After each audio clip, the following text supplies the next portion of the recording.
Bismillahirrahmanirrahim. Assalamualaikum warahmatullahi wabarakatuh.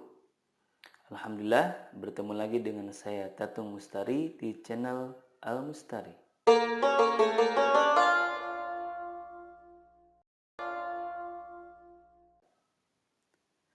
Teman-teman sekalian, insya Allah pada kesempatan kali ini saya akan membahas tentang hukum nun mati dan tanwin. Hukum nun mati dan tanwin. Tapi sebelumnya kita akan bahas apa itu yang dimaksud dengan nun mati dan juga tanwin. Teman-teman sekalian, nun mati adalah nun yang tidak berharokat. Biasanya di atasnya ada tanda bulat seperti bulan sabit ataupun bulat sempurna. Jadi kalau tidak berharokat berarti namanya nun sukun atau nun mati. Adapun yang dimaksud dengan tanwin adalah nun sukun yang berada di akhir kata ada dalam pelafalannya namun tidak ada dalam penulisannya. Jadi dapat kita ibaratkan kalau kita membaca kata masalan sama dengan kata masalan dengan nun sukun di ujungnya.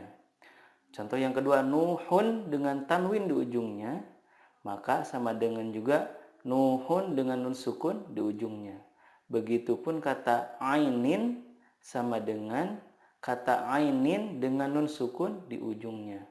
Jadi pada dasarnya tanwin dan nun sukun itu sama-sama nun sukun. Nah, adapun hukum dalam nun sukun dan tanwin itu ada banyak ya. Ada yang membaginya dengan 4 hukum, ada yang membaginya dengan 5 hukum, ada juga yang 6 hukum. Nah, di sini saya akan membawakannya dengan 6 hukum. Pada dasarnya sih sama aja, yang 4 hukum, yang 5 hukum, yang 6 hukum juga sama. Hanya ya beda-beda segi pandang aja. Teman-teman sekalian, hukum nun sukun dan tanwin ada 6. Yang pertama adalah izhar halki. 2. Idgham bil gunnah. 3. Izhar mutlak. 4. Idgham bila gunnah. 5. Iqlab. Dan 6. Ikhfa hakiki. Nah, biasanya kalau yang pakai 5 hukum itu izhar mutlaknya itu dijadikan pengecualian dalam hukum idgham biguna. Adapun yang membaginya dengan 4 hukum adalah idgham biguna dan idgham bilaguna itu disatukan sehingga menjadi 4 hukum. Yang pertama dari hukum nun sukun dan tanwin adalah izhar halki. Izhar halki adalah nun sukun atau tanwin bertemu dengan hamzah, ha, ain, ha, ghain, dan kho. Adapun cara membacanya adalah membaca nun sukun sesuai dengan makhraj dan sifatnya. Perlu teman-teman ketahui bahwa izhar itu merupakan hukum dasar dari setiap hukum. Artinya pada dasarnya semua huruf itu yang disukunkan adalah dibaca izhar. Kemudian kenapa dinamai dengan halki? Karena huruf-huruf izhar di sini makhrajnya adalah dari tenggorokan. Nah, tenggorokan bahasa Arabnya adalah halki gitu ya.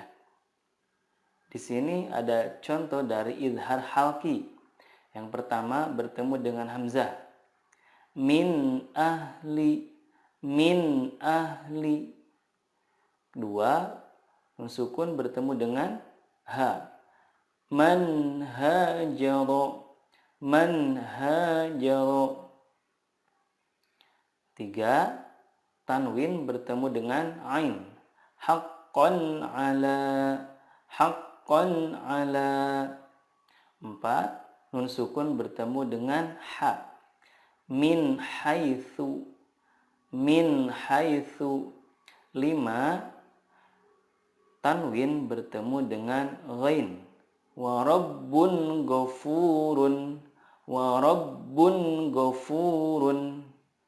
Yang terakhir nun sukun bertemu dengan kha.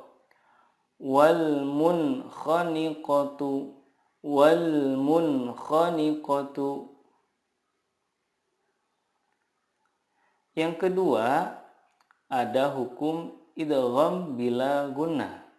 Idgham bila gunnah adalah nun sukun atau tanwin bertemu dengan huruf ya, nun, mim, atau waw. Cara membacanya adalah meleburkan nun sukun ke huruf berikutnya dan disertai gunnah yang dipanjangkan 2-3 harokat. Contohnya, nun sukun bertemu ya, may yaqulu.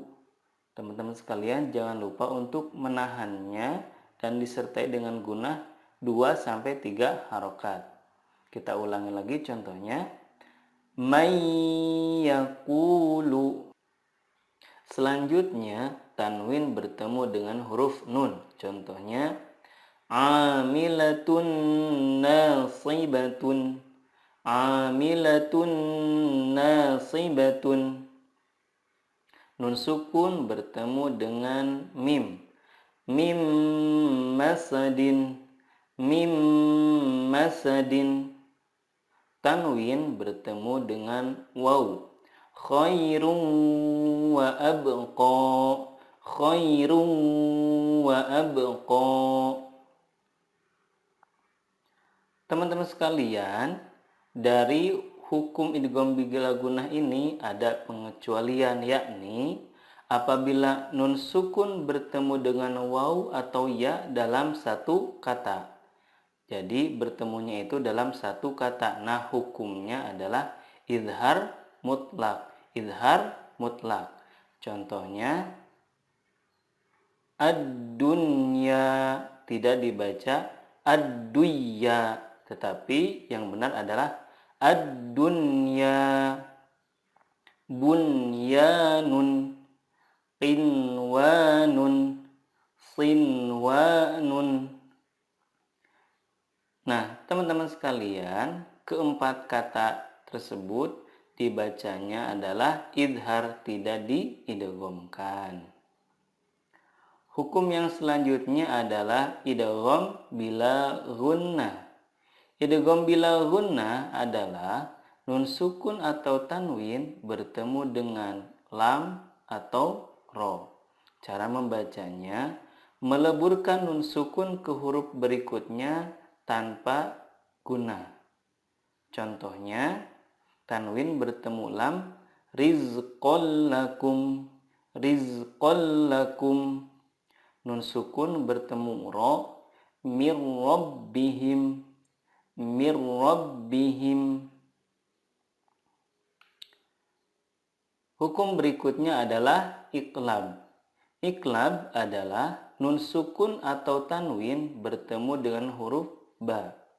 Cara membacanya, mengganti nun sukun dengan mim sukun dan disertai gunnah 2-3 harokat. Contohnya sami'an basiran. Sami'an basiran. Amba'ahum. Amba'ahum. Hukum yang terakhir ada hukum ikhfa hakiki. Ikhfa hakiki adalah nun sukun atau tanwin bertemu dengan huruf ta, sa, jim, dal, zal, zai, sin, shin, sod, dod, to, zo, fa, qaf, kaf. Nah, cara membacanya adalah menyamarkan nun sukun dan disertai gunnah 2-3 harokat. Yang dimaksud dengan menyamarkan di sini adalah ketika kita mendengungkan atau menyamarkan nun sukun itu, lidah kita sudah siap ke huruf berikutnya. Di sini ada beberapa contoh ikhfa hakiki. Pertama, nun sukun bertemu dengan to. Yantiquna. Kemudian tanwin bertemu dengan dal. Ma'in dafiqin.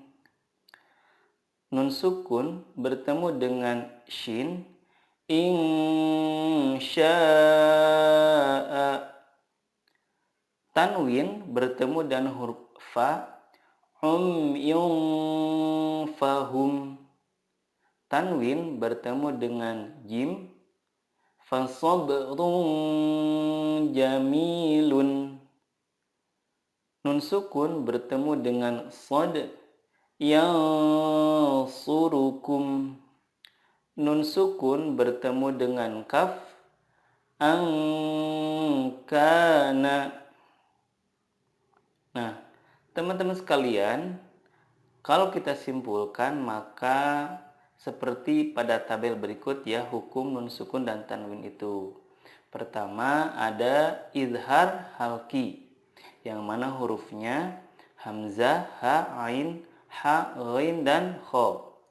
Yang kedua idgham bila gunnah, hurufnya ya, nun, mim, dan waw. Yang ketiga idgham bila gunnah, hurufnya lam dan ro. Nah, syarat idgham bila gunnah dan idgham bi gunnah itu adalah harus berada pada dua kata. Jadi nun sukun atau tanwinnya itu bertemu dengan huruf idgham itu dalam dua kata atau berbeda katanya. Kemudian hukum berikutnya ada izhar mutlak, yakni bertemu dengan ya dan waw dalam satu kata. Hukum yang kelima ada iqlab, hurufnya cuma satu yaitu ba. Dan yang terakhir ada hukum ikhfa hakiki, yang mana hurufnya ada 15, yakni ta, tha, jim, dal, zal, zai, sin, shin, sod, dod, to, do, fa, kof, dan kaf. Itulah teman-teman sekalian sekilas pembahasan tentang hukum nun mati dan juga tanwin. Semoga bermanfaat. Wassalamualaikum warahmatullahi wabarakatuh.